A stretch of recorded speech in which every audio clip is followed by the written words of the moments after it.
And hey, gang, our first guest today is part of the genre that I love. Now, I call it my stories, well, or soap operas.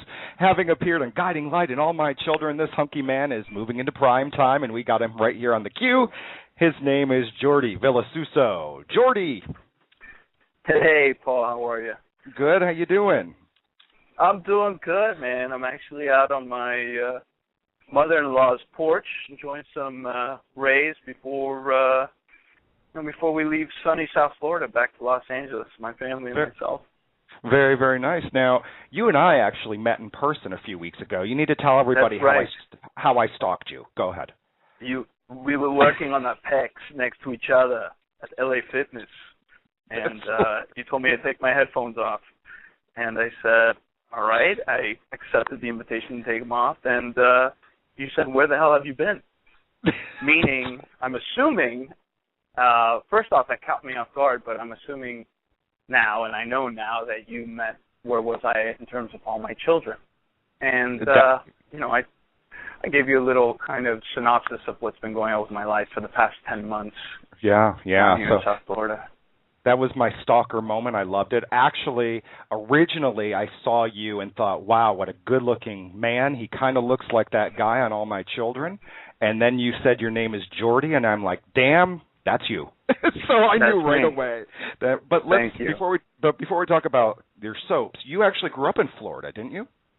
I did. I grew up in Miami, about, I think, 40 miles from where we are now. And I lived here till I was 18, and I chose to move to Los Angeles. And from there, at 18 years old, I started working, and then I moved to New York and worked on a soap there for 3 years.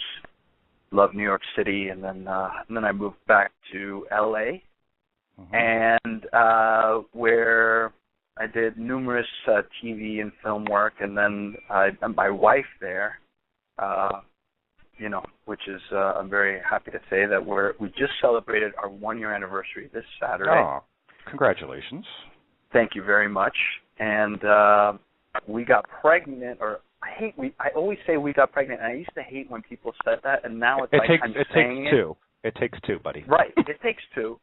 So I got her pregnant, I should say, last year, and I persuaded her. I had a feeling, I don't know what it was just a voice in my head, that we should have the baby down in South Florida, because both of our families are from here, and I thought it would be easier than having to fly everybody in, and she could meet, Riley, our daughter, could meet her great-grandfather. I didn't think he would really want to fly, so it worked out because we ended up getting married in August, and a couple days later, I found out my father had cancer.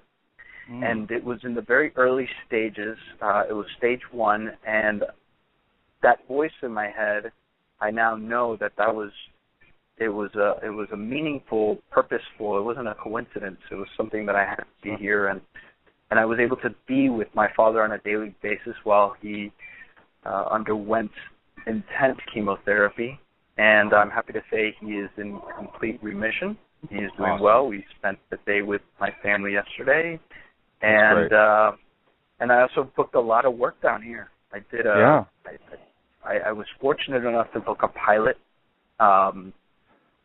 for the USA Network from the people who created Numbers, which I had been on before, and they had remembered me, and they brought me in to play. It was a very good story. It's all about Miami politics, and I don't know if you're familiar, or even on the national level, I think people know that Miami politics are a very kind of interesting dynamic between Hispanics and, what really goes on behind the scenes. And it was basically, I played the youngest district attorney ever in Miami politics, and it was a really interesting story. It starred Brian Greenberg from HBO's He was on an HBO series, How to Make It in America, and we really thought it was going to take off.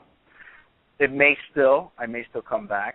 I did that. I was going to Stamford, Connecticut, to do All My Children, but I decided to do it recurring, because I was also in a position to do another show here called The Glades, which also has its series finale tonight, and I will be on it tonight. And I was fortunate enough to be part of those shows. Nice, nice. I'll definitely tune in. Now, your soap work, I have to get back to my stories because we recently had one of your co-stars on, Christina Bennett Lind, who plays... Yeah, oh my God, this is so funny. I was just thinking about her. About her. And she said, soap operas are the best training ground anyone could ever have. And do you agree with that? Yes and no. Yes and no. I think there's... it makes you very disciplined in terms of, how to in terms of the work, because you have to. There's not a lot of time for process. There's not a lot of rehearsal. You have to. I was talking to somebody the other day in terms of my work and what I had to kind of carry on a daily basis, and that sometimes you have to do 30 to 60 pages a day if your story is very heavy. However, there is it's melodrama, and a lot of times as a young person, and I found this out myself, you can get caught up in a lot of some bad habits as an actor. So you got to kind of be very aware. And someone like Christina Lind, I don't think she entered the genre until her mid-20s, so she was fortunate enough to have a lot of training. I think she was a fantastic actress. I remember I had some scenes with her, and I was like, this is fantastic. Like, this girl, like, I could feel her in working, and I really loved working alongside of her. Right.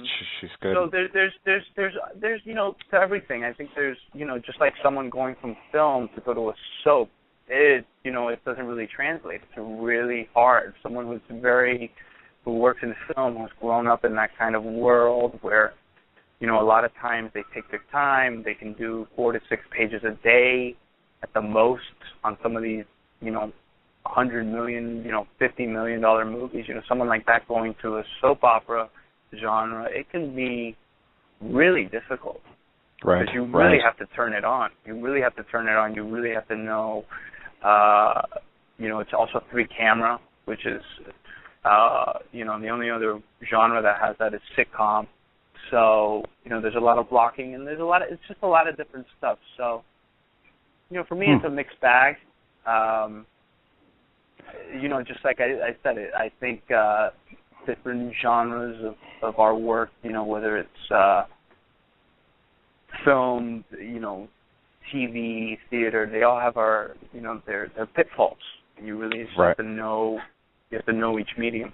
Right. Well, obviously you did a good job because you won an Emmy for your role in Guiding Light, and I just actually YouTubed you winning that Emmy. Have you ever YouTubed yourself? I have, unfortunately. I have done that quite a bit. And there's a lot of YouTube videos with my shirt off, and there's tons of that going on, which is typical of soap operas and stuff like that. And it's funny because The Young and the Restless, I guess, they moved now. They're showing their shows on a network. I don't know which one, but it's at night now. They're showing them. I think it's GWN or something like that. But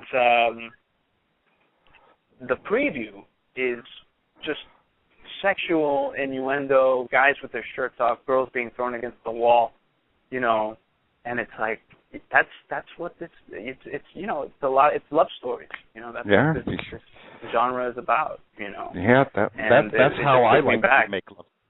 Yeah, that's great. I want to hit a couple highlights for this is a gay show, so we've got to hit that.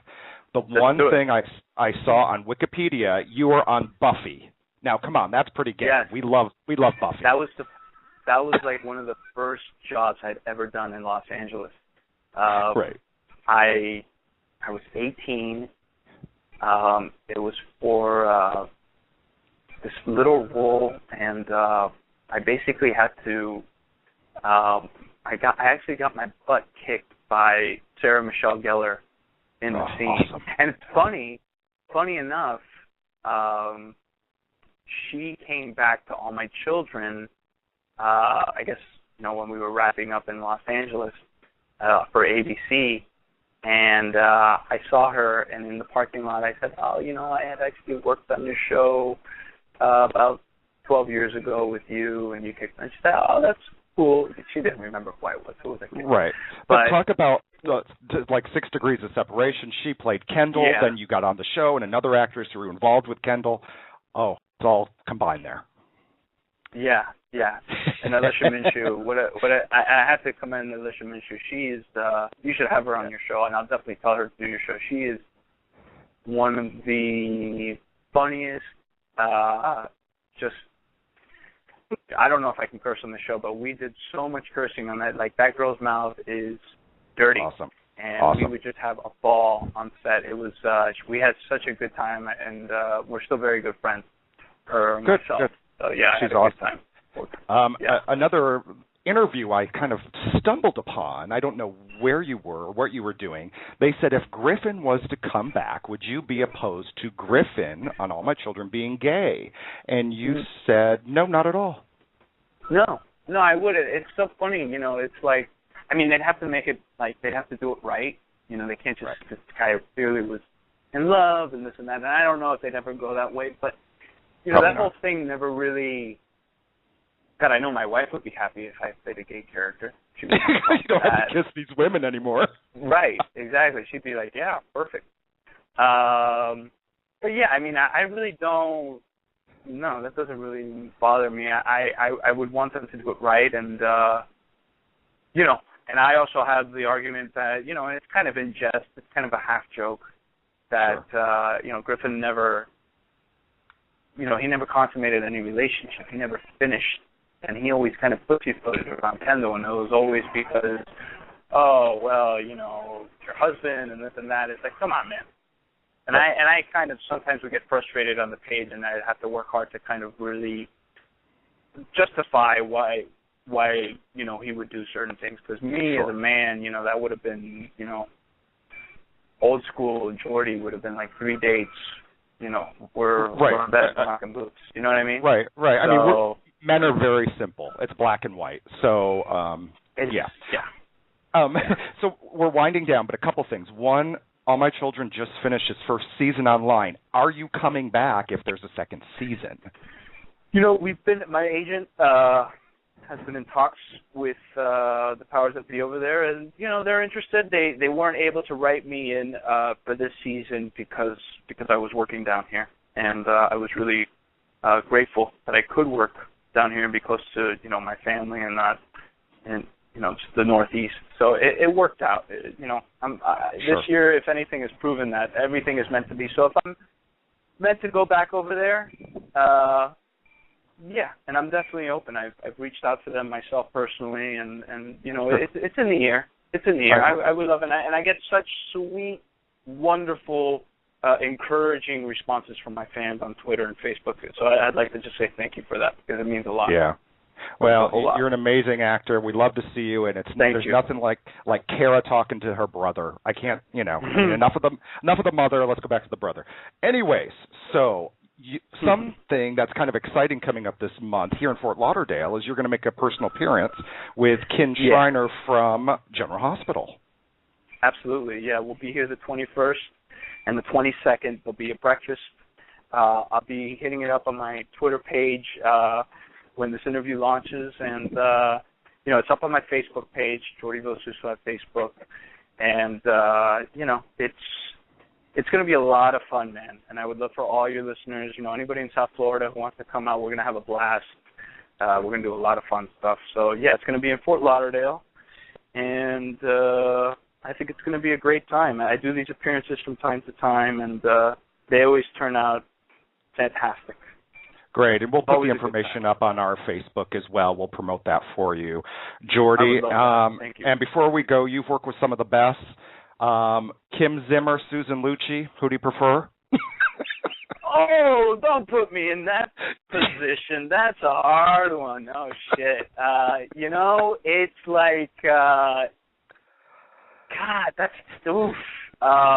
a real hard one. I'd say, God, that's like. You're gonna pick Zimmer. I know. Yeah, well, Zimmer was my first. Let's just put it that way. And I spent more time with Zimmer. So yeah, I mean, but I have to say, Susan.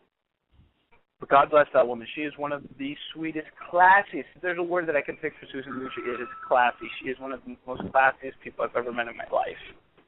Great. She sure seems like it. And now, where can everybody find you on Twitter and Facebook and websites? Jordi Vilasuso at twitter.com. I guess Facebook, just look me up. I think there's a couple people impersonating me or something, so just make sure it's the one with me in the car. I'm kind of leaning, that's my picture. And I try as hard as I can to return messages as much as I can. So if you want to just Facebook me, reach out, and then I'll message you back as soon as I can. Great. Jordi Vilasuso. And also Twitter. At Twitter, I also try to respond as much as I can too. So, perfect. Whatever I can do for my fans. Well, we love you. You're looking good. We want you back on All My Children. We'll look for you on the season finale of The Glates tonight, too.